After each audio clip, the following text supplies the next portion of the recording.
Joining us now to review some of the headlines of today's newspapers from around the world is Arise News analyst Emmanuel Efeni.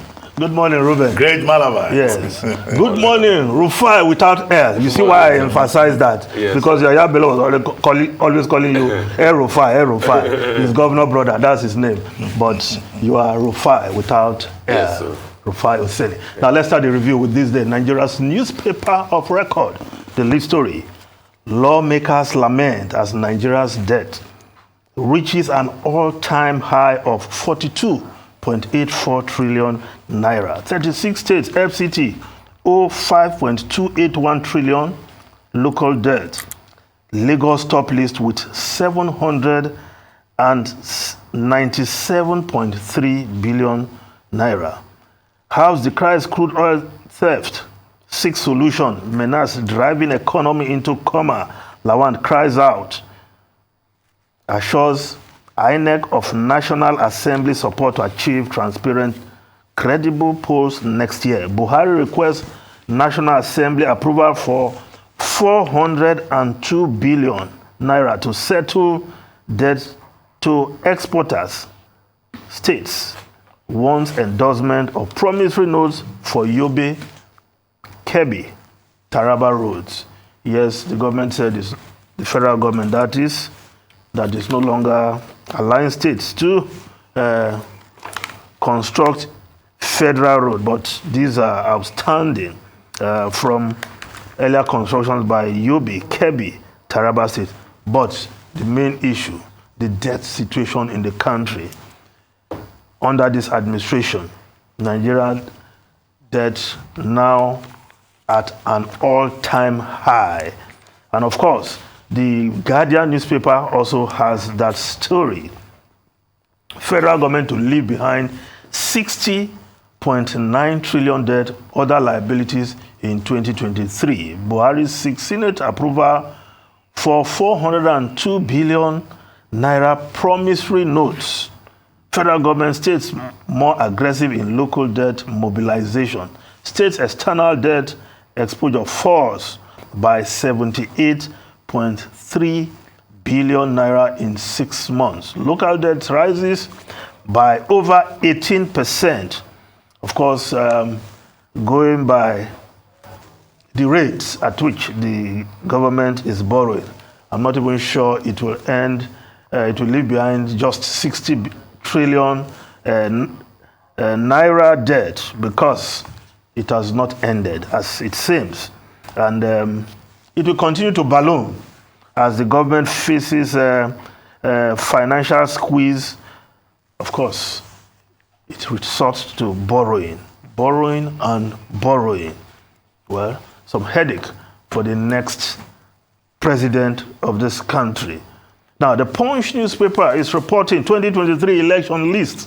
INEC clears Atiku, Tinubu, Obi, 4,223 jostled for National Assembly. Kwankwanso Sowore 31 other presidential, vice presidential candidates sailed through. Lawan, Machina, Obaseki's faction lose out. Akpabio makes list. Former President Jonathan Abdul-Salami Kuka call for peaceful polls. And yes, talking about former President Goodluck Ebele Jonathan, I cannot but go back to the front page of this day where it's reported there, Jonathan, my 2015 concession call, collective decision to save Nigeria. Yes, Ruben, you were in that situation room. It's good to re-echo these things so that our politicians know that politics should not be a do-or-die affair. Come February 2023, whoever wins and whoever loses should all take it in a sportsmanly way.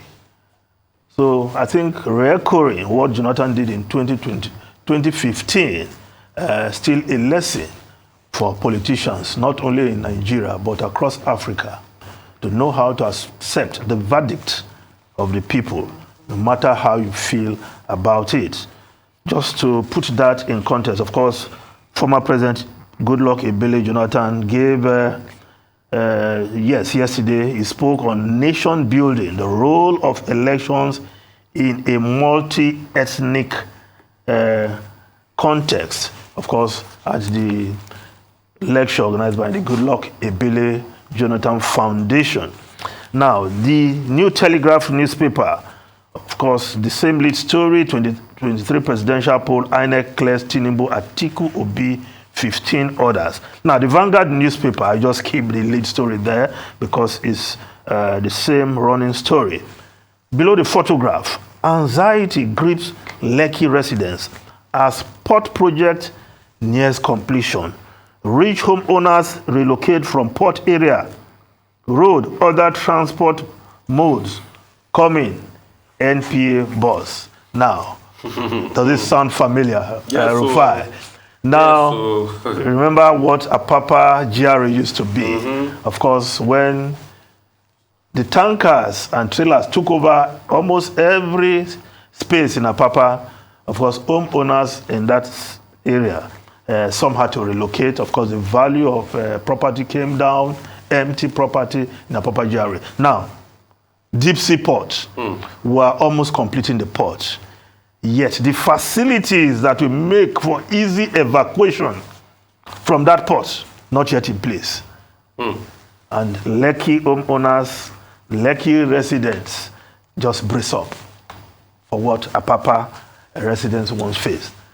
And there's very familiar story of Nigeria. And of course, also on the front page of Vanguard newspaper, same fate ticket guaranteed to end in spectacular failure. Who's saying that? Dogara, former Speaker of the House of Representatives, staunch member of the APC. So within APC, there's still people who are rallying against that Muslim ticket. So PDP has Wike, APC has Dogara and Babacha Lawal. Now, the Nation newspaper, this lead story, this running story of the day. Now, just beside the photograph, Gbajabiamila raises hope to end to federal government ASUU face-off.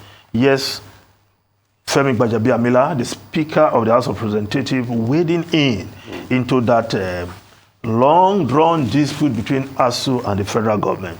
Of course, they spent almost 5 hours yesterday, and well, they seem to be making some headroad.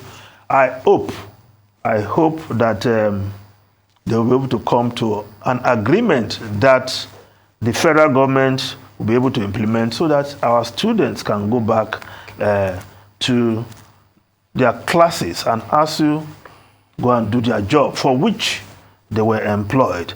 Now, the Daily Independent newspaper, the Daily INEC releases final list. Now, the Business Day newspaper, Nigerian ports risk congestion as 6,000 containers sit idle. Nigeria's 3 major ports, Apapa, Tinkan Island, and One, are at risk of congestion as the number of overtime containers occupying a chunk of space meant for imported goods has increased to over 6,000 containers, according to Business Day. Now, the foreign newspapers quickly. The Times of London trusts to cut stamp duty in push. The Prime Minister hopes the thriving housing market will boost growth plan. Of course, after the morning comes, the economy facing UK, and for Liz Truss, the honeymoon is over. Now, time to deal with the economic problem in the country, inflation, businesses having hard time, cost of doing business, families struggling with cost of living. Now is the time to face the issue. A lot of measures she's going to put in place, and one of them being to cut stamp duty. Yes. Now, the Daily Telegraph newspaper, Putin set to declare occupied land part of Russia, which in itself is a major escalation. Kremlin in the Kremlin war with Kiev. Now, pro-Moscow leaders in the occupied areas, 4 regions of Ukraine, which is almost 15% of Ukraine's landmass, are pushing for a referendum, and there seemed to be some escalation because the Russian parliament, the Duma, just passed a law to increase the punishment for desertion ahead of mobilization. And Putin saying, look, I am not bluffing. All options are on the table to prosecute this war. And some have interpreted that to mean it may resort to nuke. Ruben and Rufai, is this an escalation? Yeah, this is an escalation. And the sad reality is that all the projection Putin made at the start of the war has fallen flat on his feet. He thought it was going to be just a military operation. He would go in there. But the Ukrainians are not easy to beat just like that. With the backing from the West. With the backing from the West. I mean, and which has churned in a lot of money. I think I was looking at some stat recently that said America, since the start of the war, has done over 44 billion, US dollars to them. Britain has done weaponry. Weaponry and human aid. Yeah. So, and Britain has done over 6 billion to 10 billion in weaponry and human aid. So that's just to show you that it's full-scale war. I mean, that's like. I think Ukraine's GDP is about 100 or 200, in the range of a little over 200 billion. But the money that's been deployed on the war alone is going to close to half of Ukraine's GDP. And that's to show you the scale of this war. Cool heads must prevail. Putin didn't come to the United Nations. He gave a speech that John Cookson helped us analyze. And what he was saying pretty much is, I'll get my reservists in. He wants to fight head on now. It's going to be messier, because Ukraine made some giant strides in the city of Izium and some other parts like that, and they're confronting him. I this think war is on Ukrainian soil. Yes, on Ukrainian soil. So I think so the destruction and the deaths. I think to a large extent, the West will show up the Ukrainian base, give them more armory. Let's see how they fight out. The Ukrainians too, President Zelensky, I think they're trying to call in the Ukrainian reservists, about 1 million of them, Putin to calling from the reservists. Let's see how this pan out. Let's see how this will go probably till December. But I think once the economic reality starts to deepen even more, things should whittle down.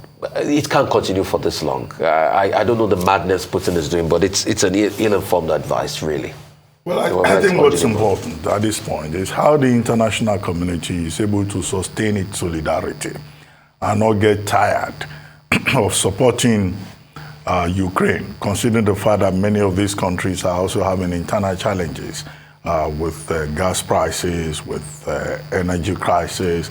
And there are persons, yes, and there are persons in those countries that are saying, instead of paying more attention to Ukraine, why don't you focus more on domestic challenges? Which was why one of the last, farewell messages from former Prime Minister Boris Johnson of the UK was that, look, yes, the people, we may be having energy crisis here, but people are paying with their lives and blood in Ukraine, and we shouldn't get tired of, providing support, which is just as well and instructive that when Prime Minister Liz Truss addresses, the United Nations General Assembly, one of our key points will be about the solidarity of the world, and the need not to abandon Ukraine. Germany, of course, despite all the issues Germany also has with oil and gas, Germany is saying, well, Russia or Putin should not deceive himself, that he can just bluff the rest of the world. So it's that international solidarity that is very important. But of course, the ambition of Putin, as has been pointed out in the recent attacks in Kharkiv and in Kiev and elsewhere, is to occupy about 15% of Ukraine territory. Will he be allowed to do that? So I don't think that the rest of the world will just give up like that. Even during the Queen Elizabeth II's funeral, there was that expression of solidarity with the people of Ukraine. And that solidarity could come in many forms, including the symbolic manner, of receiving Mrs. Zelensky, and also playing the Kiev melody during the course of the Queen's funeral. Now, that's foreign. The other thing I want to talk about is the... coming back home now. Yes, is the announcement by INEC, of the list of candidates for presidential and National Assembly elections. Quite a number of points, We have 176,000 polling units. We have 18 political parties, all of them, according to this INEC announcement, fielding presidential candidates.